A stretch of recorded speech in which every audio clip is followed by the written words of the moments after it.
Where to start? I'm trying to go back to lessons and things that I've blocked out. And I get these little glimpses, but it's almost like, it's hard. It's like my brain's saying, if I go back to remembering this, then I might remember something that I don't want to remember.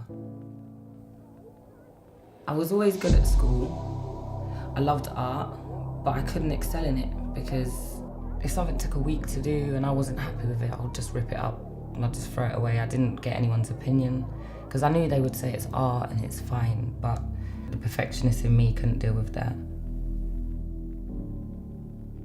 I'm just really hard on myself. I've always wanted to start a book, but I couldn't because I felt like, how am I going to be able to trust myself to get everything that I need to say in there? I'm not going to add the important things. I'm not going to be able to think. It's like I've got too much space around the subject.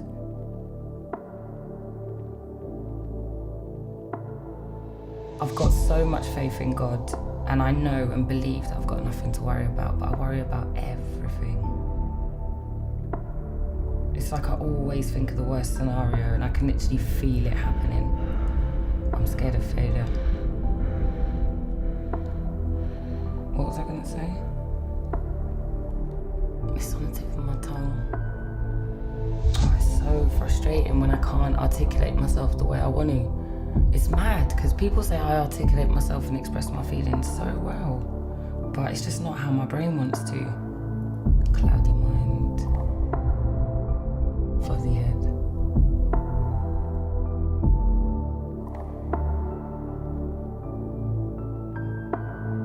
I had a friend staying for the weekend and she knows a lot about a lot, and I was tidying and talking and tidying, and she noticed I was tidying different parts of the house and not finishing a whole room.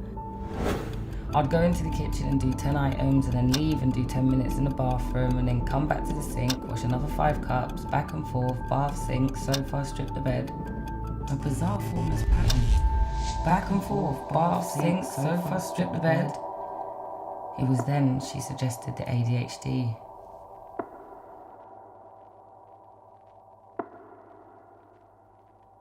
This all led to the doctor's diagnosis. You don't always see what you're not looking for. What was I gonna say? It's on the tip of my tongue. Back and forth, bath, sink, sofa, strip the bed. I'm just really hard. I was tidying different parts of the house and not finishing a whole room, but it's just not how my brain wants to. But why was this not picked up before? I'm 30 years old. How did I not figure this out? Yeah, I thought it was for hyperactive normal children. Boys that cause chaos and kids that shout.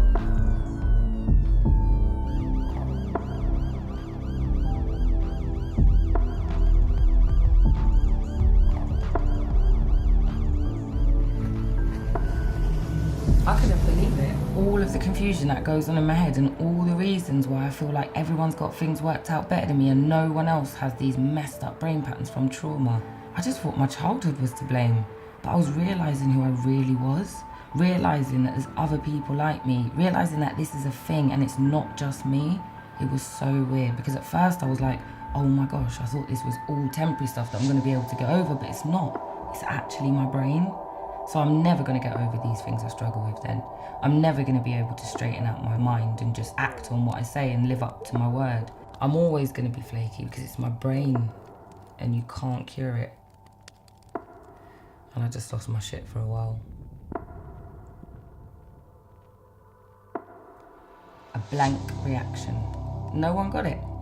No one really understood the seriousness of it and how many layers there were to it and how many parts of my character had been affected by it. You're not in school right now, you know that kind of vibe. You're just thinking of hyper me, the one who's had a vodka Red Bull, going mad at a party, everyone thinks she's on coke because she's got the energy of 1,000 armies, and you're just thinking that that is what I'm talking about.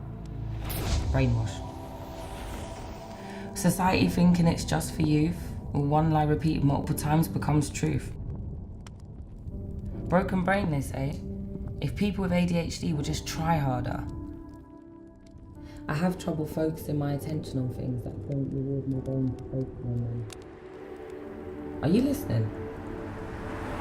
I delve deeper into ADHD and I see artists, dancers, musicians and painters, the humorous, open, energetic leaders. You know, the ones who can hyper-focus. I started to really embrace and understand ADHD and I realised none of that stuff was me. You know, making plans with someone and then completely forgetting and making plans with someone else at the same time. And then realising that you've double booked someone you loved and that must mean that you don't love them. Because if you did, you would have remembered the plans. And if you cared about seeing them, you would have been looking forward to it. But you obviously don't because you've double booked. And knowing that you do actually love that person, so why are your actions not showing it?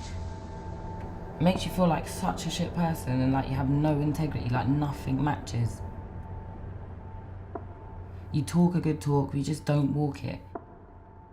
And I always cuss people like that and I'm never impressed with people like that.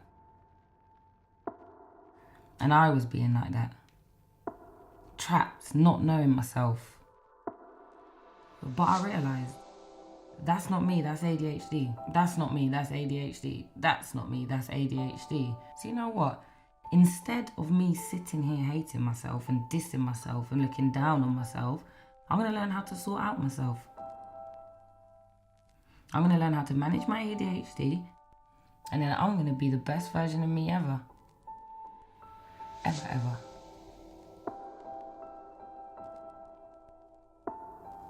Because I'm not me without ADHD. I'm not me without ADHD.